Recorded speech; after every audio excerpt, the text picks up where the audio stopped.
जब भी हिंदू धर्म का कोई प्रमुख पर्व आता है, जैसे शिवरात्रि, नवरात्रि, गणेश विसर्जन या छठ पूजा, कुछ कट्टरपंथी ताकतें एक साजिश के तहत हमारे आस्थाओं, परंपराओं और संस्कृति को निशाना क्यों बनाते हैं? यह कोई संयोग नहीं है, बल्कि एक सुनियोजित पैटर्न है। एक कट्टरपंथी दिमाग का उद्देश्य सिर्फ हमारे धार्मिक पर्वों को अपवित्र करना और हमारे मानसिक, सामाजिक और धार्मिक रूप से कमजोर करना है। आज फिर से हम इनके बारे में क्यों बात कर रहे हैं, यही सोच रहे होंगे ना? क्योंकि आज हिंदुओं का पावन पर्व छठ का पहला दिन है। फिर से इस पर्व को भी दूषित करने की कोशिश शुरू हो गई है। पहले यह मुद्दा विस्तार से देखें।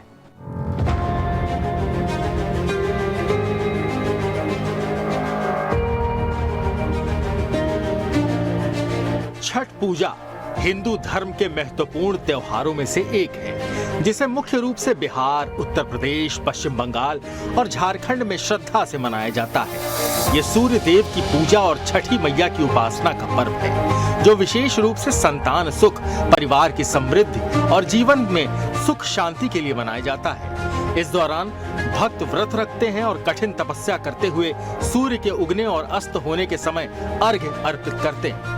छठ पूजा का वैज्ञानिक महत्व भी है। यह प्रकृति और सूर्य मंडल के साथ संबंध को महसूस करने का पर्व है। सूर्य की उपासना से शरीर को विटामिन डी मिलता है, जो हड्डियों के लिए लाभकारी होता है। साथ ही इस दौरान उपटन, स्नान और सूर्य को अर्घ देने से शारीरिक और मानसिक शुद्धि होती है। सूर्य के संपर्क में आने से शरीर में सकारात्मक ऊर्जा का संचार होता है और ये कई तरह की बीमारियों से बचाव करता है। अगर बात की जाए आध्यात्मिक दृष्टिकोण से, छठ पूजा आत्मा की शुद्धि और आस्था का प्रतीक है। यह पर्व भक्ति और तपस्या के माध्यम से आत्मनिर्भरता, संयम और जीवन में आत्मविश्वास बढ़ाने का भी संदेश देता है। जब भक्त सूर्य देव और छठी मैया के प्रति श्रद्धा और निष्ठा से पूजा करते हैं, तो उनकी आस्था और संकल्प को विशेष शक्ति मिलती है, जो उनके जीवन में सकारात्मक बदलाव लाती है। छठ पूजा से जुड़ी पौराणिक कथाएं भी धार्मिक महत्व को बढ़ाती हैं। द्वापर में भगवान श्री कृष्ण के पुत्र सांब के कुष्ठ रोग से मुक्त होने की कहानी बड़ी प्रसिद्ध है, जो सूर्य देवता की पूजा से जुड़ी है। इसके बाद सांब ने 12 सूर्य मंदिरों का निर्माण कराया, जिनमें ओडिशा का कोणार्क सूर्य मंदिर प्रमुख है।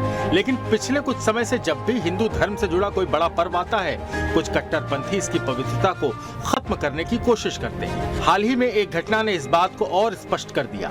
एक दुकान में जहां छठ पूजा की सामग्री सजाई गई थी, वहां बकरे का मांस और काटने के औजार रखे गए थे। ये घटना न केवल छठ पूजा के भक्तों की आस्था पर चोट है, बल्कि ये भी सवाल उठाती है कि क्या जानबूझकर हिंदू आस्थाओं को अपवित्र करने की कोशिशें की जा रही हैं? क्या ये एक साजिश है जिसके तहत धार्मिक भावनाओं को आहत करने के प्रयास हो रहे हैं? ये घटना स्थानीय प्रशासन की लापरवाही और नगर परिषद की चुप्पी को भी उजागर करती है। अगर पूजा सामग्री की तैयारी से पहले इस दुकान की स्थिति की जांच की गई होती, तो शायद ऐसी समस्या न आती।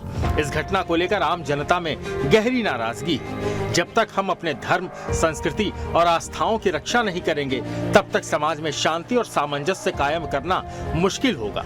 क्या हम ऐसे कट्टरपंथियों को और ज्यादा मजबूत होने देंगे, जो हमारी आस्था और धार्मिक भावनाओं से खिलवाड़ करने पर तुले हैं? ये समय की मांग है कि हम अपनी धार्मिक आस्थाओं की रक्षा करें और ऐसे कृत्यों के खिलाफ एकजुट होकर खड़े हों। Bureau report, Sudarshan news. यह न केवल छठ पूजा की पवित्रता पर हमला था, बल्कि यह हिंदू धर्म की आस्था को चुनौती देने की एक खतरनाक साजिश थी।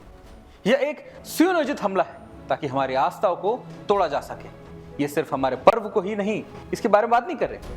खैर, आज से महापर्व छठ पूजा का शुभारंभ हो रहा है और यह पहला दिन नहाए खाए के नाम से जाना जाता है। इस दिन व्रती महिलाएं भोर से उठकर स्नान करती है और नए वस्त्र पहनकर सूर्य देव को जल अर्पित करती है।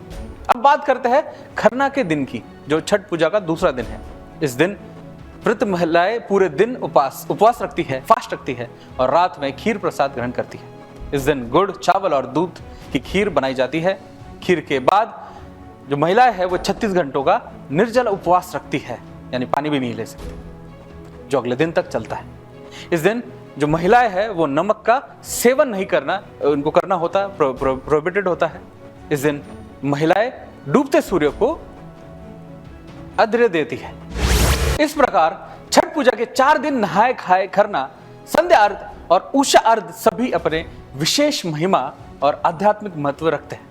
इस अवसर पर सभी महिलाएं और श्रद्धालु अपने परिवारों और समाज के कल्याण की कामना करते हैं।